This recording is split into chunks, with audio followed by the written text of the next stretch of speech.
हमारे साहब जी ने अभी बोला, प्रधान जी जो आपने चीफ गेस्ट बनाए जज्जर में विश साहब को, तो मैं आपको भी प्रणाम करता हूँ कि देवभूमि उत्तराखंड से विश साहब को जज्जर आए। और साहब जज्जर में आपको बहुत हम प्यार देने की कोशिश करेंगे। और आज जो जंतर मंतर में धरना प्रदर्शन चल रहा है उसको उत्तराखंड की देवभूमि चला रही है, वीर सैनिक गौरव सैनिक। सबसे पहले तो एवीसी कोर, हम ये कह सकते हैं कि सेना में अगर कुछ है तो एवीसी कोर। जिस तरह से साहब ने बताया कि अगर ये नहीं हो तो हमारे पास में कुछ भी नहीं, ना गोलियां, ना हथियार, ना बारूद, ना कुछ और। मतलब एक परिवार को चलाने के लिए, एक परिवार में खाना बनाने के लिए सारे संसाधनों की जरूरत पड़ती है। उसी तरह पूरी सेनाओं को और तीनों सेनाओं को चलाने के लिए एवीसी कोर की। और मैं सभी मेरे बुजुर्गों को जिन्होंने मेरे को इतना मान और सम्मान दिया, यहाँ बुलाया, तो कहते हैं जिसकी खाओ हाजिरी उसकी बजाओ बाजरी। तो मैं भी आपका ही एवीसी कोर को ही आज एवीसी कोर का ही मैं भूतपूर्व सैनिक हूँ कभी से, तो मैं जिसकी बाजरी खा लेता हूँ उसी तरह मैं प्रति मार देता हूँ। तो ये मेरा दुर्भाग्य है कि आप लोगों ने इतना मान और सम्मान दिया कि एवीसी कोर ने। साहब जी, सबसे बड़ी बात क्या है कि हम पूर्व सैनिक होने के बाद में हम घर पे बैठ जाते हैं। हमने गांव में देखा होगा कि गांव में बहुत ज्यादा सम्मान किया जाता है पूर्व सैनिकों को। अगर गांव में कोई मंदिर बनेगा, कोई धर्मशाला बनेगी या कोई भी कार्य बने, कोई मस्जिद है, गुरुद्वारा है, उस समय जो कमेटी बनेगी वो पूर्व सैनिकों की बनेगी कि भाई फलाने साहब को ले लो, फलाने मोलदार जी को ले लो। क्यों ले लो? क्योंकि हमारे को ईमानदार कहा जाता है, सम्मानित कहा जाता है। उस गांव में तो बहुत बड़े बड़े ठेकेदार भी होंगे, फॉर्च्यूनर गाड़ियों वाले होंगे। वो सम्मान इसलिए दिया जाता है क्योंकि हम देश के बॉर्डरों पे खड़े हुए, हमने गोलियां खाई।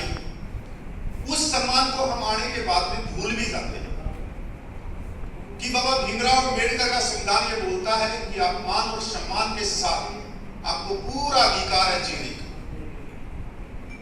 और हम करें बात भारतीय सेनाओं की, तो सबसे बड़ी बात यह है कि हम रिटायरमेंट होने के बाद में भी उसका नमक खाते हैं, पर हम करते क्या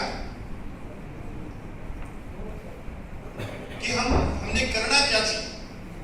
इस भारत सरकार को कैसे हम बताएं कि बहुत सारी प्रथाएं, बहुत सारी बीमारियां हैं जो चल रही है सेनाओं के अंदर, जो भेदभाव है, जो आर्टिकल 14 ये कहता है कि भेदभाव नहीं चलेगा। अगर भेदभाव चलेगा तो फिर अंग्रेज ही रह जाते इस देश में। वो कर रहे थे भेदभाव, उस भेदभाव के लिए हमारे लाखों क्रांतिकारियों ने फांसी के फंदे पूछे। तो आज हमारा कर्तव्य ये कहता है कि जो हमारी माँ है, जिसके नाम से हमारे को गांव में, समाज में एक सम्मान मिलता है, फौजी का सम्मान मिलता है, उसके लिए कुछ ना क्यों ना कुछ करें। क्यों ना इस देश की सरकार को जगाए कि 75 सालों में आप लोगों ने इतनी बड़ी दीवार बना दी और उस दीवार की दूसरी तरफ जो सेना में 97% जवान जेसीओ हैं, जो पहली पंक्ति में खड़े होते हैं, उनको मान और सम्मान क्यों नहीं।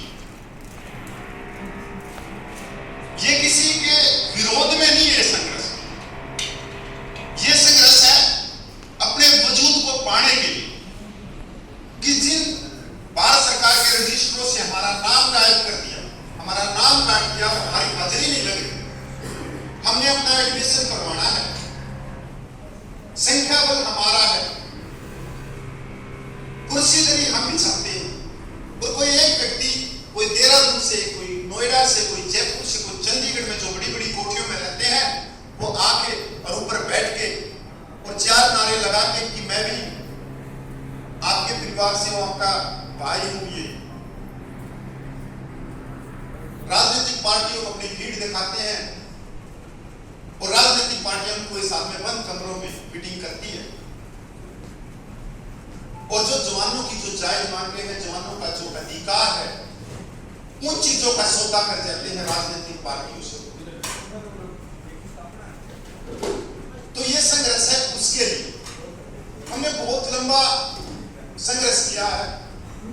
और ये एक जुनून होता है, पागलपन होता है किसी भी चीज को किसी भी हद तक जाने के लिए।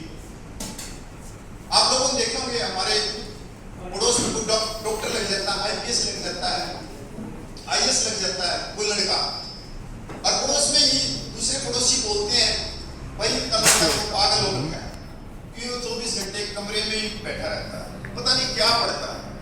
और जिस दिन उसका डॉक्टर पढ़ता है, IPS पढ़ता है, IAS पढ़ता है, वही पड़ोसी मिठाई खिलाते हैं। दिया हमें पहले से पता था ये बहुत पढ़ा होगा, बहुत पढ़ता है, पर पहले वो क्या कहते थे पागल। तो आज जो ये संघर्ष चल रहा है साहब, आप यकीन मानिए आपको आज गर्व हो रहा हो, और आज आपको ही नहीं पूरे देश को गर्व हो कि पहली बार हमने मुट्ठी बीची है। और ऐसी मुट्ठी बीची है कि हम लाखों की तादाद में सड़कों पे आए और संविधान के दायरे में आए, कहीं भी छुटमुट घटना नहीं हुई, इतने शांतिपूर्वक आंदोलन। राजनीतिक पार्टियों की जड़ें हिला दो कि ये सैनिक है।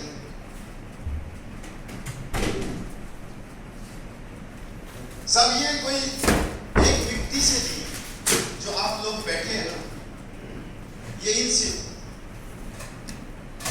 मेरे से बहुत सारे वीडियो में देखे होंगे, बहुत सारा कड़वे बोलते हैं, क्योंकि कड़वा इसलिए होता है, आदमी जो सच बोलेगा वो थोड़ा कड़वा ही होगा, क्योंकि एक दर्द सा होता है कि यार हमने इतने साल हो गए कि ये हमारे जो बुजुर्ग हैं वो खड़े क्यों नहीं हो रहे। वो खड़े होना मुट्ठी बीचो हम उनके पीछे, वो खड़े क्यों नहीं हो रहे। और जब खड़े हुए तो मैं इतना कहना चाहता हूं कि जेसीओ रैंक जब खड़ा हुआ है इस आंदोलन के साथ में 3 अप्रैल तो लाखों की स्ट्रेंथ आ गई सड़कों। ये मेरा हमेशा सा था, मैं हमेशा एक ही चीज कहता था कि जिस दिन जेसीओ रैंक खड़ा हो गया, जिस दिन सूबेदार रैंक खड़ा हो गया, उस दिन मेरे हिसाब से देश की कोई ऐसी सड़क नहीं बचेगी जिसमें पूरे सैनिक नहीं हो। क्योंकि हमने ग्राउंड पे काम किया है, बहुत सालों से किया है, तो हमें पता था कि जेसीओ रैंक का जो मान और सम्मान है इस समाज के अंदर वो बहुत ज्यादा। वो गांव में जब एक जेसीओ रैंक जाता है तो पूरे गांव में अगर 1000 सैनिक हैं, उसमें से 400 सैनिक उसके पीछे पीछे हो लेते, एक बार नहीं पूछते भाई सूबेदार धर्मपाल ने बोला है दिल्ली जाना ही जाना। और इन्हीं मान सम्मान के लिए साहब आगे बढ़ना पड़ेगा और आने वाली पीढ़ियों के लिए आगे बढ़ना। हम जब इस संघर्ष से जुड़े तो मैं एक ऐसी जगह में हूं जो झज्जर बैठी है, ये इसके अंदर तकरीबन 50,000 सैनिक, 35 लाख से ऊपर एक्स सर्विसमैन है और 17,500 के करीब सैनिक माता बहनें हैं जो सैनिक विधवाएं। मैं 2015 में यहाँ पेपर बांटता था CSD में, यहाँ पे सारी जगह मेरे कपड़े भी फटे हैं, यहाँ पे मेरे को घेरा भी गया है, क्योंकि यहाँ बहुत एक लाभी थी जिन्होंने सैनिकों के दिमाग में कुछ चीजें बिठा दी थी। और वो 15 एकड़ पेंशन में यहाँ के भी जनरल थे। और यहाँ से जब 2015 की जो लड़ाई लड़ी गई जंतर मंतर पे अफसरों ने, यहाँ से तकरीबन 40-40 गाड़ियां जाती थी, 50-50 गाड़ी जाती थी। अगर 15 सितंबर 2013 की रैली की बात करें तो मेरे हिसाब से यहाँ से सबसे बड़ा काफिला रेवाड़ी का रिटायर्ड अफसरों के दिन तक। तो मैं इस जगह पे संघर्ष कर रहा था जो मेरे लिए चुनौती थी, क्योंकि मेरे को अपने जज्जर के जो मेरे बुजुर्ग थे थप्पड़ खा के मेरे को यहाँ रोकने थे, नहीं तो वहां पे और हमारा नुकसान हो। क्योंकि वहां पर ऐसे बहरुपये जो रिटायर्ड बैठे थे कि वो हमारे को सपना दिखा के सीधे हमारी पीठ पे छुरा हो गए। मैं ये नहीं कहता कि वो गलत, वो गलत तो इसलिए थे क्योंकि एक जो आगे चलता है उसका कर्तव्य होता है कि जो मेरे पीछे चल रहे हैं ये सारे मेरे बच्चे हैं, मेरे बुजुर्ग हैं, मेरी माता और बहनें। और उन्होंने क्या किया कि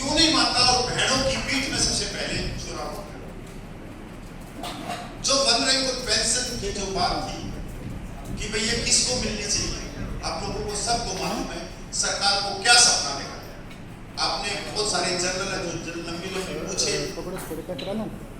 करके जो टीवी के ऊपर बोलते हैं, ये कर देंगे हम, चाइना को हिला देंगे, पाकिस्तान को हिला देंगे, वो सारे वो गादड़ है, वो वहीं पे बैठे टीवी